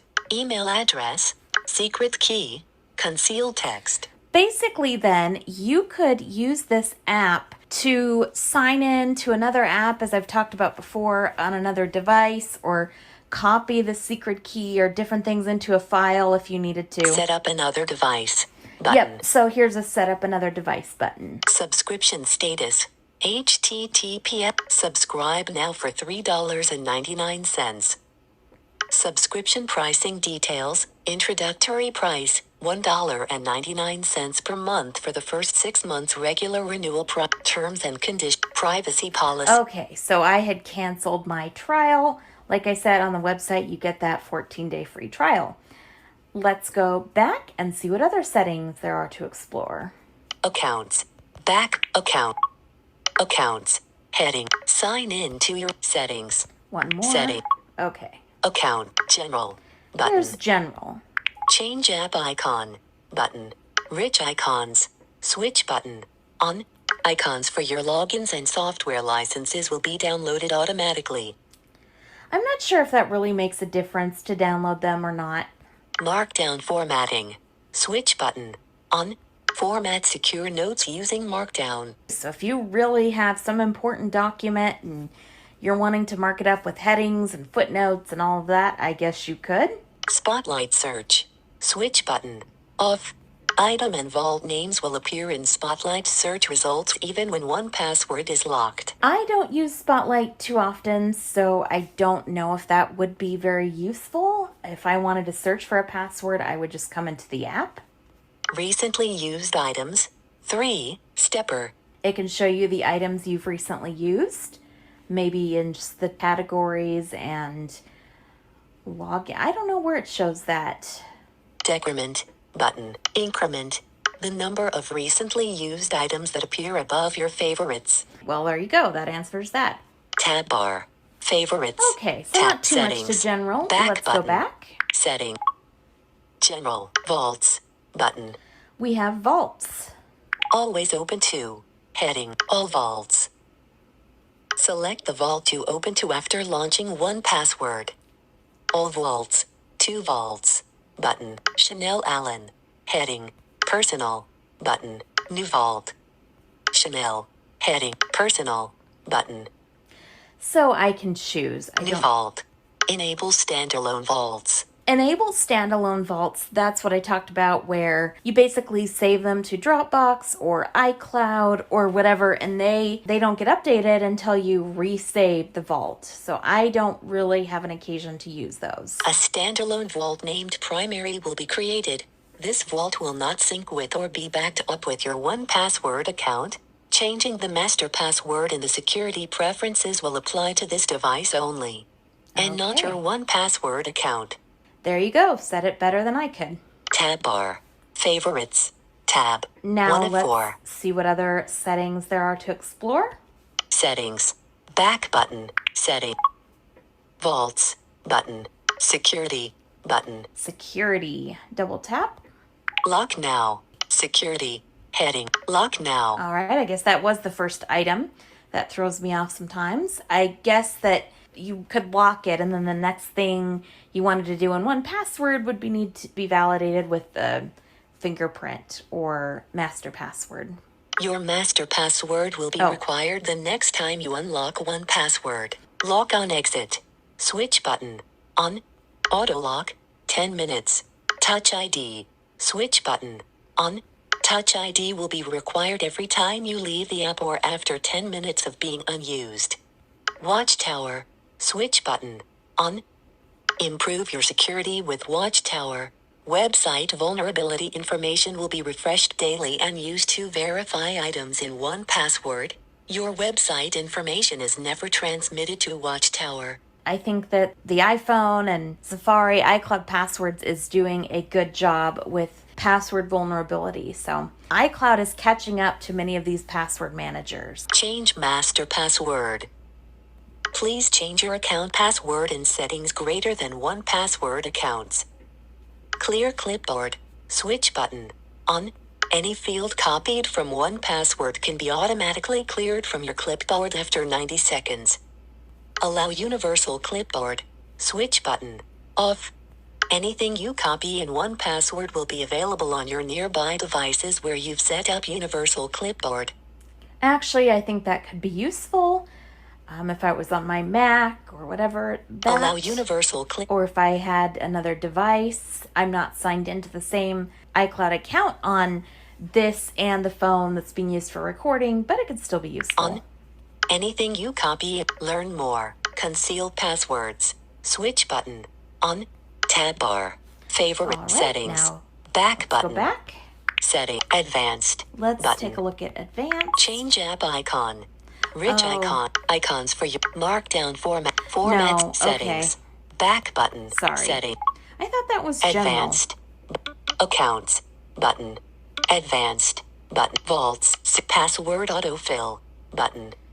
Okay. Autofill passwords updating.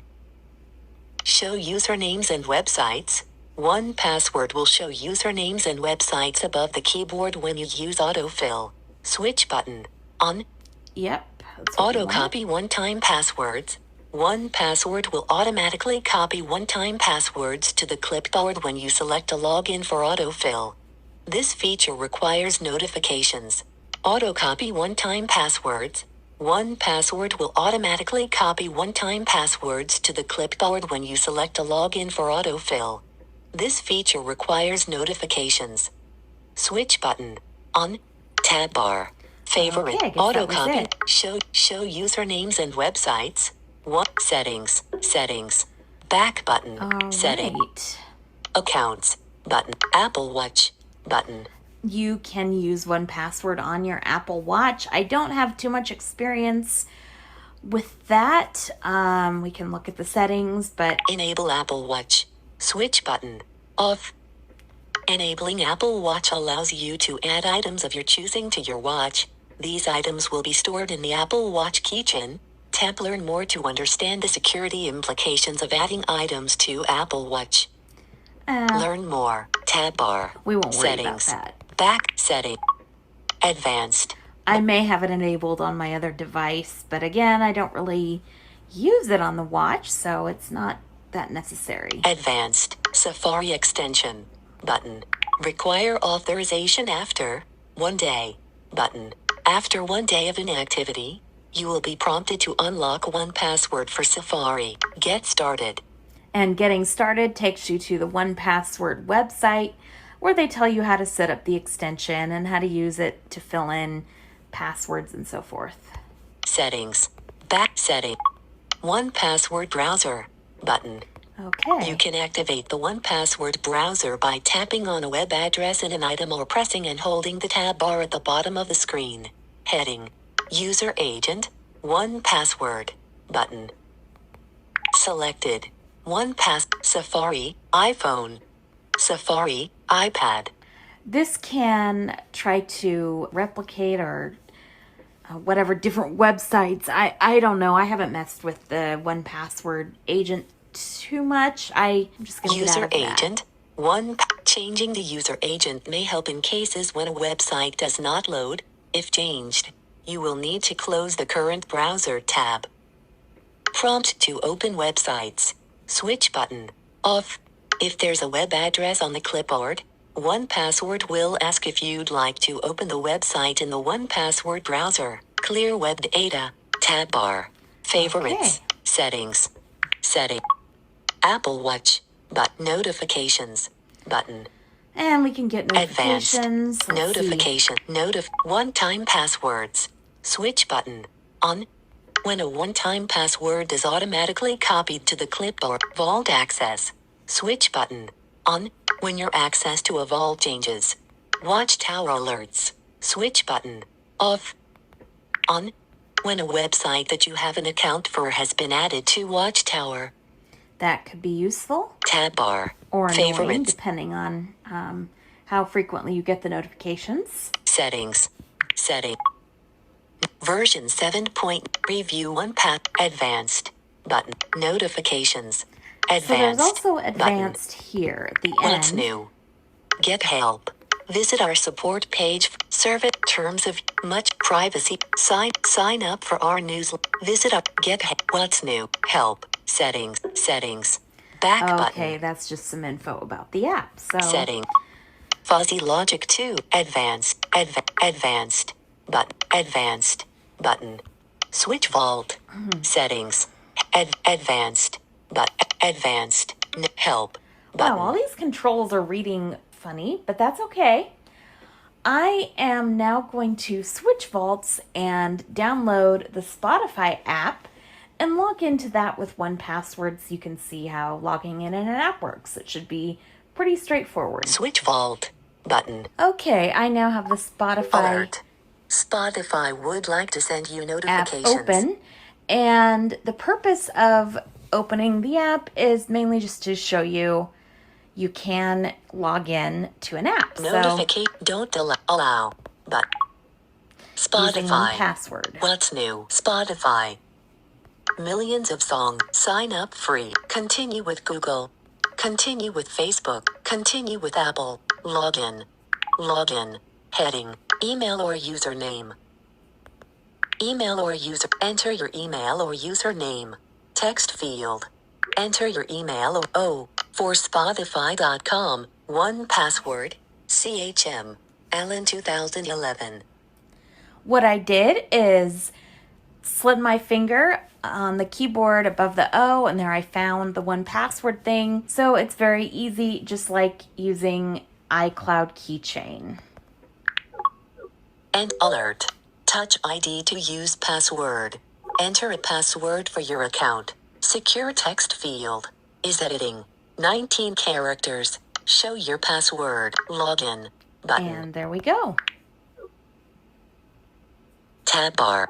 We have successfully logged in. And that is the gist of my demo. This app is very complex, and I've attempted to give you just a broad overview while showing you some of the specifics that the app has to offer. So thank you very much.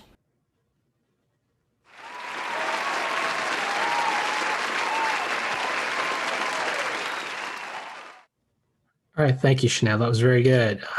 Let's go ahead and open it up to anyone who's got questions about things that we presented. We have a few minutes, so please ask.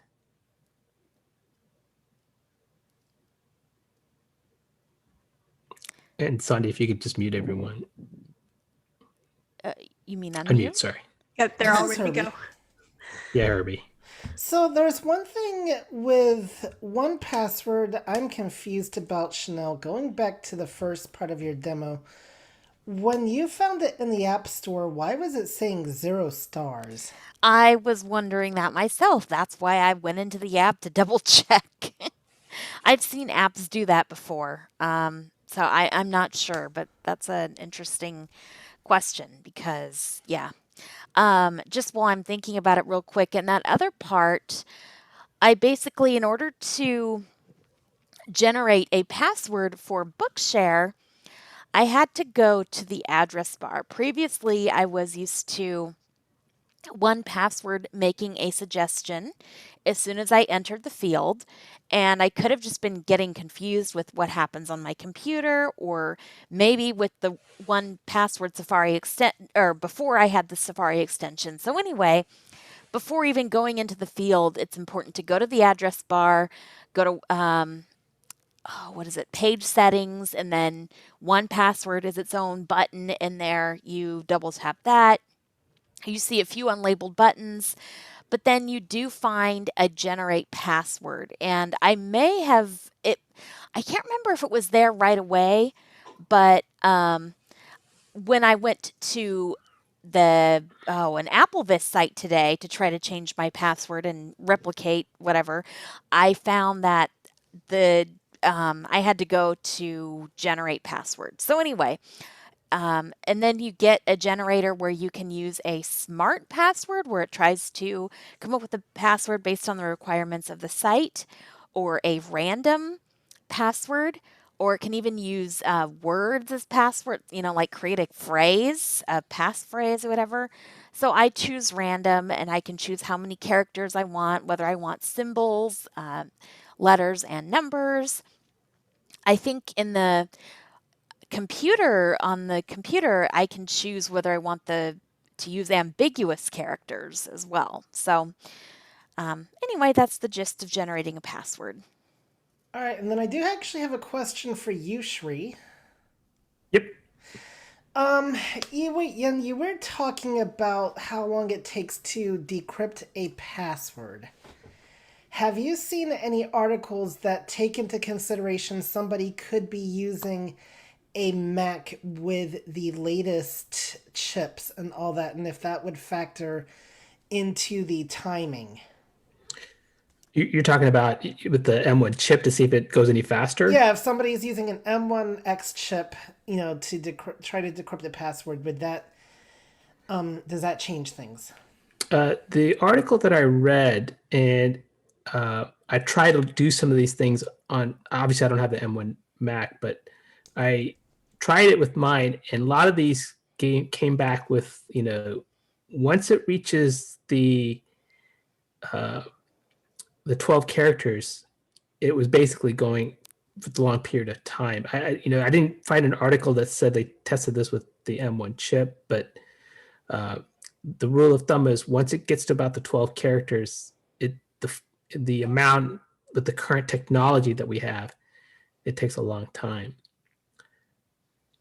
I did also want to mention about this whole exercise today. It runs in two folds. Number one, having the password managers just so that you don't have to remember, I'm sure most of you guys probably have more than 10 passwords there, and you don't have to remember this. And number two is it's about the breach. When somebody breaches not your particular, let's say your machine, but one of those accounts that you have, having that password manager, all you have to do is, let's say one account gets breached, you just have to go in to that one account and change it, versus you going in and having multiple accounts with the same password.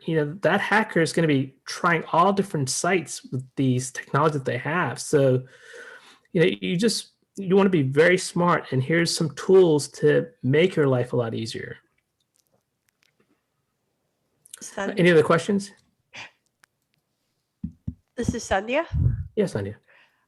So Chanelle, this is for you. I mean, the question about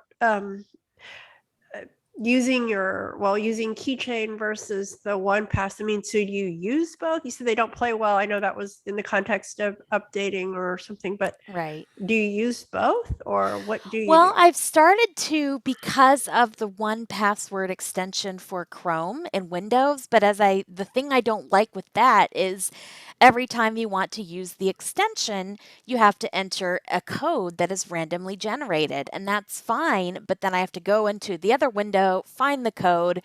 And so the debate is still kind of out whether I tried to just use just completely switch to iCloud Keychain because it's offering more and more of the same features as 1Password, checking your websites for vulnerabilities. The 1Password Watchtower has all sorts of categories like weak passwords, previously used passwords, whatever, but iCloud is starting to do that. So I'm still kind of going back and forth on which to use. And with the iCloud one, the thing though too is if I'm trying to use it on the computer and it says, oh, you have not allowed password saving for this, well, then I have to go update it somewhere, and the site's either not available to update on my iPhone, or I have indeed saved the password on the iPhone. So there's still some inconsistencies that make me keep with 1Password for now. But if the Chrome extension for iCloud Keychain improves, or the iCloud passwords, then, we'll see down the line. Maybe next year I'll just be using iCloud. Who knows? This is Herbie. Yeah, Herbie. One quick comment I want to make to think about too, which password thing you use. Like I can tell you on the Mac side at least, Keychain works beautifully. So if you are just a Mac user, you're not using Windows, then you really would be fine with Keychain, at least when it comes to Safari. Now one question I do have is, can 1Password work with Mac apps? But that's a whole nother discussion. I think it can. I don't remember. Because that could actually be an advantage there. But at least with Safari, Keychain does work beautifully with that at least. So, I think it really just depends though. The thing I will say, another advantage though I will have to give 1Password over Keychain is, okay, yeah, you do get the 15 to 20 characters with Keychain, but I like the fact that with 1Password you can make the passwords more sophisticated, because Keychain just primarily relies on letters and 1 or 2 numbers, and I think it could do a And lot better. dashes. I think it just uses dashes mainly, whereas the one Yes. password will use various punctuation marks. All right, this is Sree. I just had a question for both of you guys. So some places, you can't use special characters or certain special characters. Are you able to define on both OnePass and Apple Keychain, okay, this place don't use special characters or don't use obscure special characters? What I will do in 1Password is the generator field is actually like an edit field, so I can change if there are any characters I don't like, or I don't like, that the site doesn't like. I can change them, and then that will be reflected in the entry in 1Password. I haven't done that in the iOS app, but in the computer, it's pretty straightforward. All right, we'll take one more question. If not, and I don't know about Keychain. I don't believe so. This is Kelsey. Okay. All right, this is good stuff. Important things is to be safe and be smart, especially talking to. I'm telling you from experience, being hacked twice, it's not a good feeling, and trying to fix everything. So I'm sorry, who's this? Oh, this is Dan. Are you taking another question right now or not? We'll take one question and call it a day. What's your question, Dan? Okay. Regarding Keychain, if you have Keychain create a password for you, when you're setting up an account on a website, later on, if you want to get into your account for some reason to change something, is there some way to access the password that was created? Because you're going to need that to get in. Yes, you can. This is Sree. Yeah, you could definitely go into Keychain. It basically saves all your password credentials there, so you can go to the site name, and inside the site name, you'll find the password that was originally created for it. Yeah, that's what I was going to say. And it actually does, and VoiceOver actually does read the password to you. Oh, and if you have a Braille display, you can also, it will show you on the Braille display what the password is. And due to confidentiality, I'm not really comfortable actually showing that, but no, that's not necessary. That's basically how it works. But you have to go into settings and go into Keychain, and it'll show you the password that was created for a specific account.